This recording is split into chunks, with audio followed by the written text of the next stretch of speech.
بینەرانی یازی سلااوان لێبێت من یادگار فایقمم شەو بە شێوەیەکی ڕاستەوخۆ لە سلێمانیەوە لەگەڵتانە بم بۆ باسی ڕۆژ میوانەکەشم بە سوپاسەوە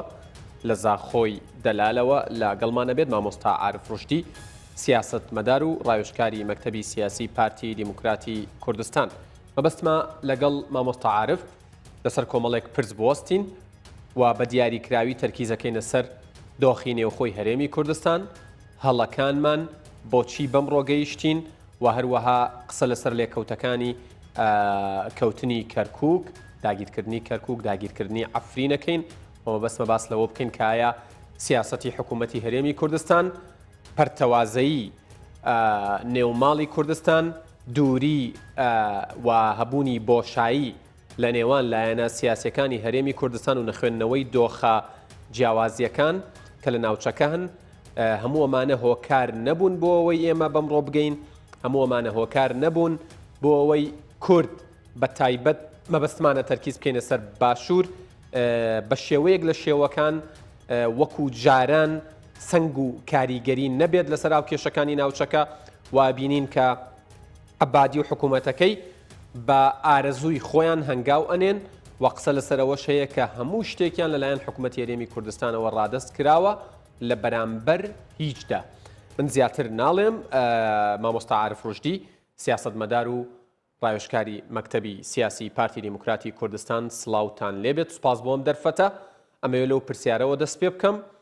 ئێوە وەکو پارتی دیموکراتی کوردستان خوێندنەوەتان چییە بۆ دۆخی ئێستایی هەرێمی کوردستان وایە پێتان وایە قۆناغی نەهامەتیەکان قۆناغێکی ڕاگوزەرە یاخود ڕەنگە درێژە بکێشێ ئەگەر پەرتەوازەیی نێوماڵمان بەردەوام بێت.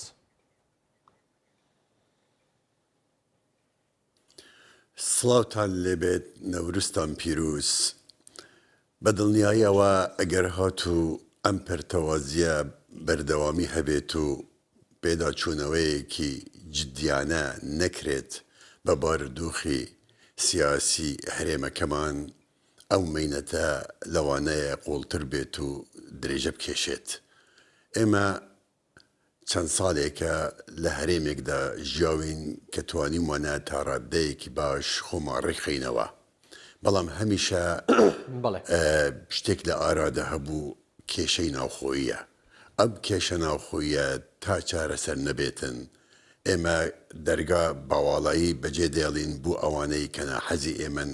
و بیانەوێ زەرەرمە پێ بگەینن. بۆیە پێویستە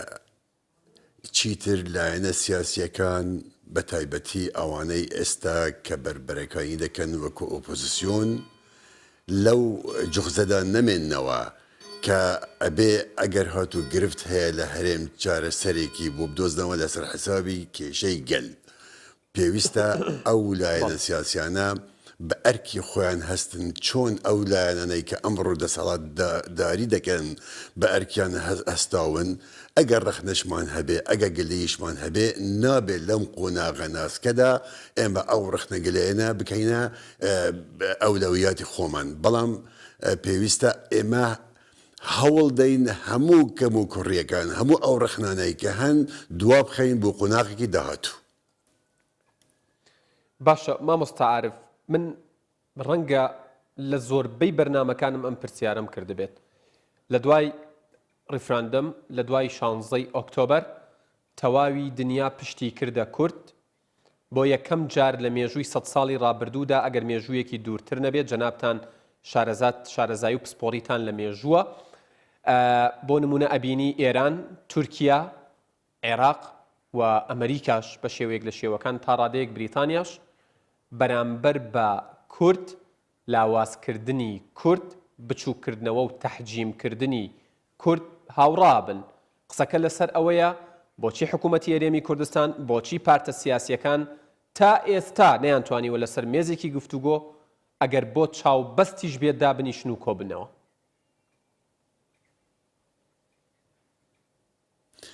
زۆر جار ئێمە دەڵێن مەینەتی گەلی ئێمە بەڵام ئەو ناتەبایی و لێکترازانە مەینەتی مەینەتیەکانە. بیرکردنەوەی بەعزێ لایەنی سیاسی و هەندێک سەرکردەی سیاسی لەو ئاستەدا نییە کە بتوانن سەرکردەی نیشتیمانی بن. ئێمە ڕوبەڕووی چەند ئەرکێکی گرنگ بووینەتەوە و هەندێک لەو ئەرکانە جێبەجێمان کرد پێش هەموو شتێک ئەرکێکی نیشتیمانی زۆر زۆر گرنگ جێبەجێ کرا کە ئەویش ڕیفراندومە ڕیفراندوم پرۆسەیەکی دیموکراسی بوو 1970 خەڵکی کوردستان بەشداری تیا کرد و لەو ڕێژەیە 1993 بە هەموو دنیای ڕاگەیان کە ئێمە چیتر ناتوانین لە چارچێوەی وڵاتێکدا بژین بچەوسینەوە بێماف بکرین قەتڵ و عام بکرین بۆیە ئەو لاینە سیاسیانە ئەمڕۆ ئەبێ لە دەرەنجامە نەرێنیەکانی ڕفراندوم ڕان نەکەن بەڵکوم ئەبێ شام بدەنە بەر هەموو ئەو ئەرکە قورسانەی کە ماون و دەبێ ئەو یەک ڕێزیەی کە هەمومان باز دەکەی بکەینە بە ئەمریکی واقع هەموو لایەنە سیاسیەکەم باسی یەک ڕێزی دەکەم بەڵام کە دێتە سەر کار کەمترین کار دەکرێتن بۆ یەک ڕێزی و ئەو وڵاتانەی کە باست کردن پشتیان لە ئێمە کردووە بازێکیان کە باوەڕیان بەگەل و وڵاتی ئێمە نییە بەڵکم بۆ هەندێ مەبەستی تایبەت نەبێ بیر لە وڵات و گەلی ئێمە ناکەن ئەمڕۆ دنیای بەرژەوەندیەکانەوە کات چەند ساڵ پێش ئێستاش هەر ئەو دنیاە بووە ئێمە گەیشت بوون ئەو قەنەعەتەکە ئەو قۆناغە بەرەو کوتایی دەچێ بەڵام هێشتا ماڵ هێشتا ئەو وڵاتە زلهێزانە لە چارچێوەی تیوری کیسنجەردا کار دەکەن کە لە کتێبەکەی خۆیدا باسی کردووە کتێبەکەی ئێستاش دەخوێنرێت لە چەندین زانکۆکانی جیهانی کە ناوی دیبلۆماسیە ئەمڕۆ بەرژەوەندیەکان حکوم دەکەن ئەو بەرژەوەندیانە وای کردووە کە ئەم وڵاتانە پشتمان تێ بکەن بەڵام ئەوەی کە زیاتر هانی داوام پشتمان تێ بکەن ناتەبایی و دوورکەوتنەوەی ئێمە لە یەک ڕێزی نیشتیمانی بەڵێ مامۆستا عارف باسی کەسنجەر یاخود هێنری کەسنجەرت کرد و قسە لەسەرەوە هەیە کە هۆکاری یەکێک لە هۆکارە سەرەکیەکانی کەوتنی شۆڕشی کورد لە هەفتاکانی سەدەی ڕابردوو سیاسەتی ئەم کەسە و ستراتیژیەتی ئەم کەسە بووە و تەنانەت ئاماژەت بەوەدا کە وڵاتان بەرژەوەندی هەمیشەییان هەیە بەڵام دۆستی هەمیشەییان نیە قسەکە لەسەر ئەوەیە کورد بۆچی دوای نزیکەی 40 ساڵ هێشتا ناتوانێت تێبگات لە هەنگاوەکانی کێسنجەر و هاوشێوەکانی ینی بۆ نمونە ترامپ کە بۆ یەکەم جار دێتە سەر تەختی سەرۆکایەتی ئەمریکا پێشوازی لە هێنری کێسنجەرەکە کەواتە هێشتا ڕاوبۆچوونەکانی کێسنجەر لە ئەمریکا لە بەرچاوە گیرێ قسەکە لەسەر ئەوەیە هەموو دنیا خوێندنەوەی بۆ ڕووداوەکان هەیە بۆچی کورد هەمیشە دوای ڕووداوەکان ئەکەوێت و هەرگیز پێشبینیان ناکات من ویستم باسی ئەو پێشوازیەی ترامپ بکەم لە کیسنجەر و ئەو پێشوازیە لە ماوەیەکی کورد بوو پێش کەوتنی یان داگیرکردن و تەسلیمکردنەوەی کەرکووک بوو هەندێشت هەیە لەوانەیە تاڵ بێ بەڵام دەبێت ئێمە باسی بکەین بۆ ئەوەی ڕاش لەکەین بۆ ئەوەی پێداچوونەوەیکی جدی بەخۆدامە بکەین ئەو سەرکردە سیاسیانە کە ئەمڕۆ لەرزووکانە لە مەیداندان وا دەکەن هەندێک جا بمانگەینە ئەو قەنەعەتە کە ئێمەی کورد نەبووینەتە بە ملەت و لەوانەیە تا حدێک ڕاستیەکی بوو هەبێت تا ئێستا ئێمە دەوڵەتێکمان نییە و نەبوونی دەوڵەت هۆکاری بنەڕەتی هەموو مەینەتەکانی ئێمەیە و تا ئێمە نەگەی ناو قەنەعەتە کە پێویستە دەوڵەتی کوردی هەبێ بەڵێ هەمویان باز دەکەن کێ هەیە دەوڵەتی ناوێ من وا نابینم بەشێکی زۆر هەن ئێستا لە چارچێوەی بزوتنەوەی سیاسی کوردیدا کار دەکەن باوەڕیان بە دەوڵەتی کوردی نییە ئەگەر لە جەماوەر نەترسن ئەگەر لە ئەندامەکانی خۆیان نەترسن بە عەلەنی قسە دەکەن بەڵام ئەو ترسیان لێ نیشتووە کە ئەگەر هات و باسی بکەن لەوانەیە تووشی گرفت بن لەناو حیزبەکانی خۆیاندا ئێمە ئەبێ ئەو ڕاستیە باسی بکەینەوە چیتر نابێ ئێمە شتەکان لە خەڵک بشارینەوە لە ڕووی استراتیجیەوە ئەم گەلە و هەر گەلێکی تر بێ تا نەبێتە خاوەن ستاتوی خۆی کە ئەویش دەوڵەتە ناتوانین لە کێشە و گرفتە هەمە جوورەکان ڕزگارمان بێ ئێمە دەزانین قۆناغەکە لەوانەیە هاوکار نەبێ بەڵام دەکرێت ئێمە پێکەوە بەرامبەری ئەو قۆناغا ڕاوەستین ئەگەر هاتو ئەو هاوکاریە پێکەوەیە هەبێت دڵنیا دەبین کە ئەو دنیایەکە لەسەر بنەمای بەرژەوەندیەکانیش ئاوادان کراوەتەوە حسابێکی ترمان بۆ دەکەن بەڵام ئێمە چی بکەین ئەگەر ئێمە لە ململانێدا بین لەگەڵ بەغدا وڵام بەشێک ڕاکەڕاکەیان بۆ بەغدا لە پێناوی دەستکەوتێکی حزبی یان دەستکەوتێکی شخصی هەبێ ئەوە دەرگا ناکاتەوە بۆ بەغدا ئەوەی زیاتر زەفەرمان پێ ببات هەروە بووە ئێستا بەڵام مامۆستا عارف ینی کارەسات هەیە لەوە گەورەتر بێ کە نیوەی خاکی باشووری کوردستان لەدەست بدەین کەچی پارتە سیاسیەکان وازیان لەسەر یەکتر خوێندن و دوورکردنەوەی زیاتری دروستکردنی بۆشایی زیاتری نێوانیان وازیان نەهێناوە و قسە لەسەرەوە هەیە کە پارتە سیاسیەکانی کوردستان هێندەی سەرقاڵی بەرژەوەندی شخصی و حزبین هێندە سەرقاڵی بەرژەوەندیە و لەگەڵ بەها باڵاکانی کورد و کوردستان نین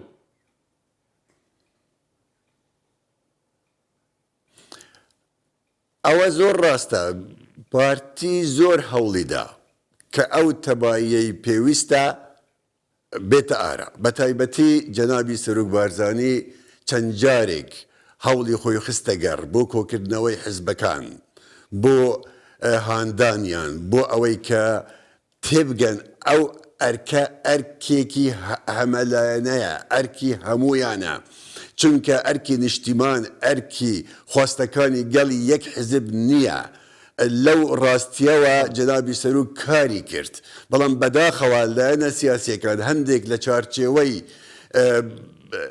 ڕقە مێژوویەکاندا و هەندێک لە چارچێوەی بەرژەوەندیە تایبەتیەکانی خۆیاندا نەیانتوانی ئەو ڕاستیانە درکی پێ بکەن ئەگەر لەوانە درکیشە پێ بکەن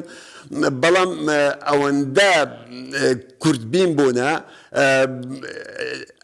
نەگەیشتونەتە ئەو ئاستا کە بتوانن ئەو قۆناغا بە هەند وەربگرن و ئێستاش دەبینین هەندێ شتی لابەلا دەکرێتن و زیانبەخشن بۆ نمونە نینەرانی کورد لە بەغدا هەڵوێستی باشیان نوان بەڵام دەمانبینی لە پاڵ ئەوانەوە چەند کەسێک سەربەچەت حزبێکی سیاسی کاری کیوایان دەکرد کە نەدەگونجا لەگەڵ ئەو هەڵوێستە تەباییە تا ئێمە لە ئاستی مەسەلە نیشتیمانیەکاندا لە ئاستی مەسەلە نەتەوەیەکاندا مجرد نەبین لە خواستی حزبی ئێمە ناتوانین ببینە جێگای متمانەی گەلەکەی خۆشمان باشە مامۆستا عارف سەبارەت بە پارتی دیموکراتی کوردستان و یەکێتی نیشتیمانی کوردستان کە لە ئێستا ئەکرێ بوترێت بە تەنها ئەوان لە ناو حکوومەت ماونەتەوە و ئیدارەی ئەم حکوومەتەی ئێستای هەرێم دەدەن پرسیارەکە ئەوەیە ئایا پارتی و یەکێتی لە ئێستادا لێک تێگەشتنێکی هاوبەشیان هەیە بۆ تێپەڕاندنی قۆناغەکە لە کاتێکدا ئەبینین کە سەرۆکوەزیران بەڕێز نێچیرەڤان بارزانی و جێگری سەرۆکوەزیران بەڕێز قوبات تاڵەبانی پێکەوە کارەکەن هەنگاوەکانیان تەریبە لەگەڵ یەکتر بەڵام ئایا لەسەر ئاستی مەکتەبی سیاسی هەردوو حزب لەسەر ئاستی کەسی یەکەمی هەردوو حزب ئەم لێ تێگەشتنە هەیە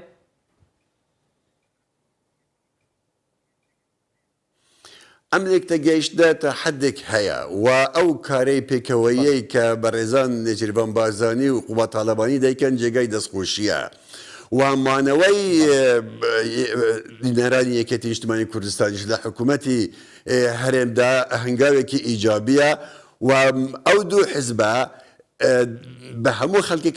یان ڕاگەیاندووە کە ئەوانە تەنها حزبی کاتی خۆشی نین ناکرێت ئێمە حزبی دەستهەڵات بین کاتێک دەستهەڵات باش بێت و بەرهەمدار بێت و ئەگەر هات و گرپ دروست بوو ئەیتر خۆمان لێ بدزینەوە ئەرکی نیشتیمانی ئەوە ناخوازێ ئەو کارە پێویستە بەردەوام بێت و بەڵام جار جار هەندێک دەنگی نەشاز لێرە و لەوێ بەرز دەبێتەوە ئەبێ ئەو لایەنە سیاسیانە بە تایبەتی ئەو دوو لایەنە سیاسی پارتی دیموکراتی کوردستان و یەکێتی نیشتیمانی کوردستان مەجال مەدەنە هیچ کەسێک و هیچ بەس بەرپرسێک کە قسەی نالەبار و قسەی تەفریقەکەر بکەنیان ئەو هەڵوێستە نەرێنیانە کە ڕوویداوە بە تایبەتی لە کەتنە نیشتیمانیەکەی کەرکووکدا نابێت بە ئاسانی تێپەڕێتن پێویستە یەکێتی نیشتیمانی کوردستان پێش هەموو لایەنێکی تر بێتە مەیدان و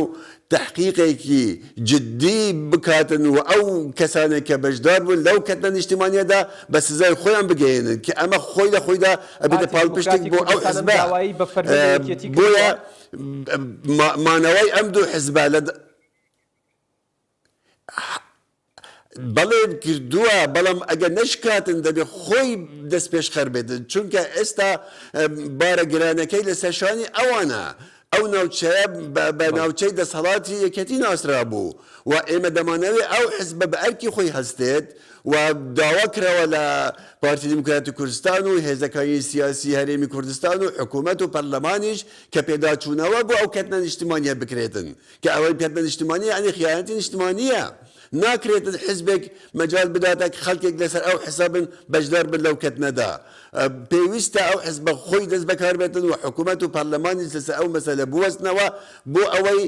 چونکە باسم کرد ناتەبایی و نایەکڕێزی مەینەتەکانی ئێمەیە بە چارەسەرکردنی ئەو گرفتە و بە سزادانی بەشداربووەکانی پێم وایە قۆناغی ناتەبایی دەرباز دەکەین باشە ناکرێت وەکو قۆناغێکی ڕاگوزەر وەکو قۆناغێکی هەستیار و مەترسیدار لەسەر ئایندەی هەرێمی کوردستان پارتی دیموکراتی کوردستان لە ئێستادا جەختی لەسەر ڕووداوەکان و کارەساتی کەرکووک لابدات و تەرکیز بکەنە سەر ئەوەی کە پارتە سیاسەکان لە ئێستادا پێکەوە هەمویان دانیشن بیرێک بکەنەوە خەمێک لە داهاتووی هەرێمی کوردستان و هاوڵاتیان بخۆن لە داهاتوودا هەر کەس هەڵەی کردبێ هەر کەس خیانەتی کردبێ بە سزا بگەێنرێت و سزای خۆی وەربگرێت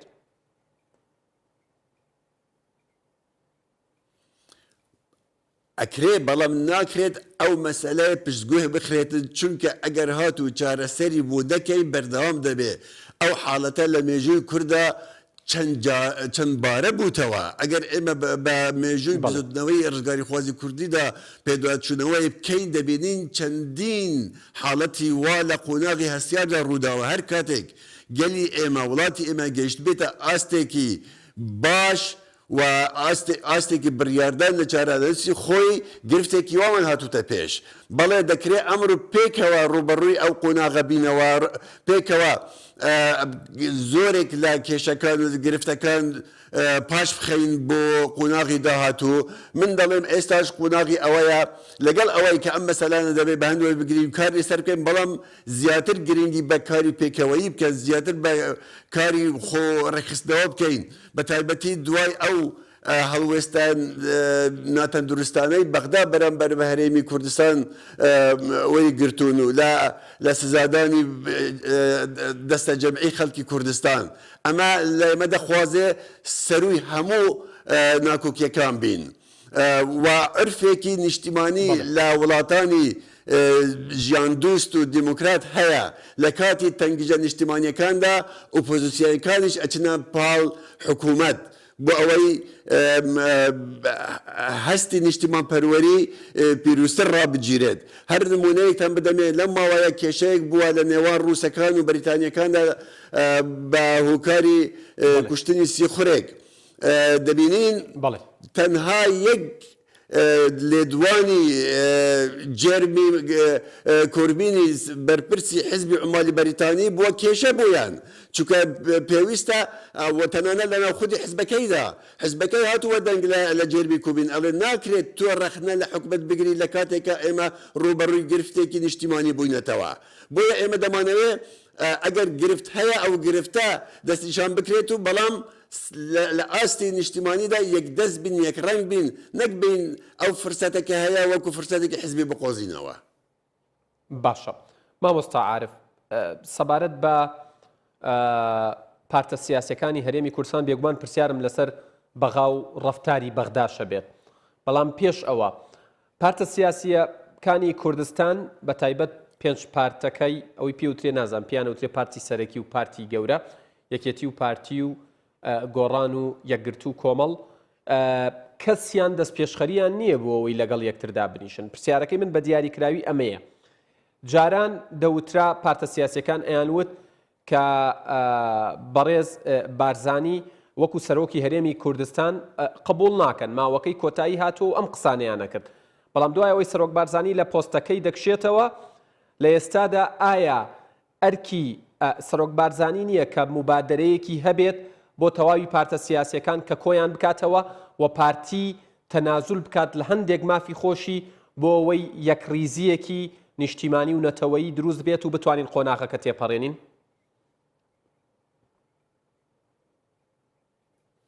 هەمیشە جەناوی بارزانی دەست پێشخەر بووە و ئێستاش ئەگەر دیقەت بدەن لە پەیامەکەیدا بۆنەی جەژنی نەوروزەوە ئەو دەست پێشخەریەی کردووە، داوای کردووە لە هەموو لایەنە سیاسیەکان پێکەوە کۆبنەوە بۆ ئەوەی پێکەوە بەشدار بن لە چارەسەرکردنی گرفتەکانی هەرێمی کوردستاندا. ئەم دەست پێشخەریە هەیە و بەردەوامیش دەبێ و هەر کاتێک پێویستی بە دەست پێشخەری بێتن پارتی ئامادەیە هەنگاو بنێتن، بەڵام دەبێت بەرامبەری پارتی لایەنەکانی ترش بە هەمان شێوە هەنگاویان هەبێت، نەک بێن گرفت دروستکەن، نەک بێن گلەیی بکەن، نەک بێن ڕەخنە بگرن. ئەمڕۆ ڕۆژی ڕەخنە نییە، ئەمڕۆ ڕۆژی گلەیی نییە، چونکە هەرێمی کوردستان لە بەردەم مەترسیدایە، گەلی کوردستان لە بەرامبەر مەترسیدایە. ئەو مەترسیە بوو پارتی نییە، بۆ یەکەتی نییە، ئەو مەترسیە بوو تەواوی خەڵکی کوردستانە. ئەو لایەنە سیاسیانە کە ویستیان هەیە کە شوێنی ئەم حزبانە بگرن، دەتوانن لە پرۆسەی دیموکراتیدا ئەو کارە ئەنجام بدەن، دەتوانن لە هەڵبژاردە گشتیەکاندا کاری خۆیان بکەن، بەڵام نەک بێن کەتنێکی نیشتیمانی بخۆزنەوە بۆ ئەوەی زەرەر بە لایەنەکانی تر بگەێنن. با هەموو لایەنێک دڵنیا بن ئەمڕۆ پێویستیمان بە هەموو لایەنە سیاسیەکانە. هەموو لایەنە سیاسیەکان پێویستە ئەمڕۆ ئەو ئەرکە قبولکەن کە ئەرکێکی نیشتیمانیەوە ئەبێ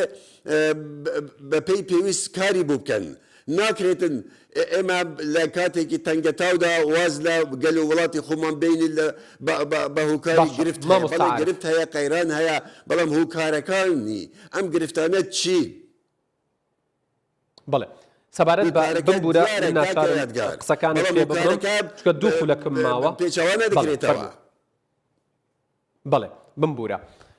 سەبارەت بە ئەدای حکوومەتی هەرێمی کوردستان دیارە هوکارەکە هەڵوێستی نەرێنی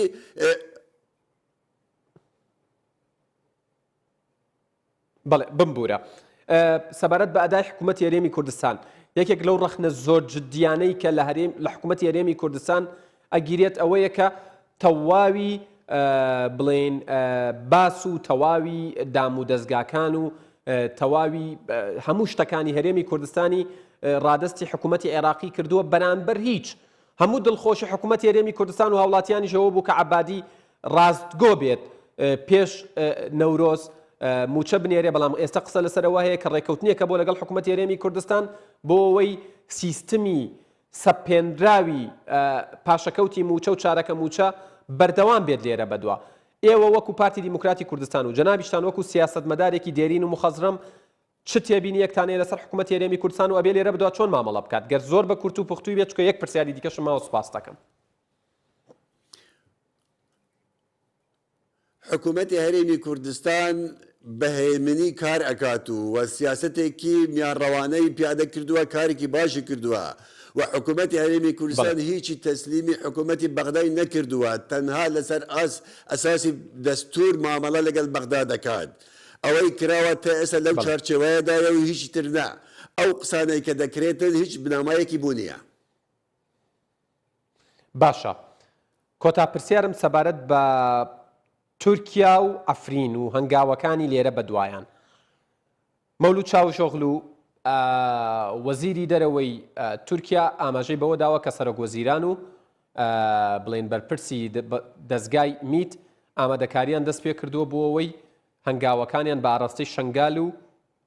قەندیل دەست پێ بکەن. لە حاڵەتێکی وادا پێویستە پارتە سیاسیەکان و حکوومەتی هەرێمی کوردستانیش چۆن ڕوبەڕووی ئەم پێشێلکاری و ملهوڕیەی حکوومەتی تورکیا ببنەوە. یەکەم جار عێراق زوو باس ئەوە دەکات کە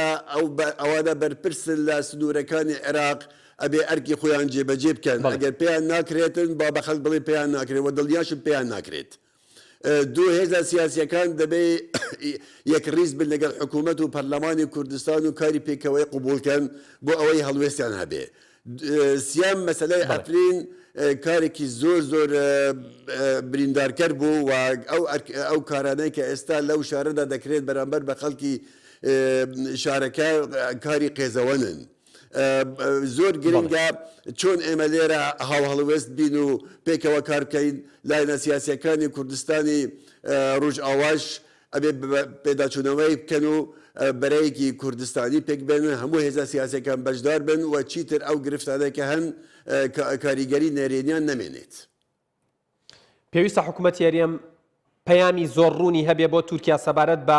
ئەنجامدانی ئۆپەراسیۆن لە ناو خاکی باشووری هەرێمی کوردستان زۆر بە کورتی. بەڵێ ئەمڕۆ ڕاگەیدراوێکی هەبوو و داوای لە حکوومەتی تورکیای کردووە کە دەست لەو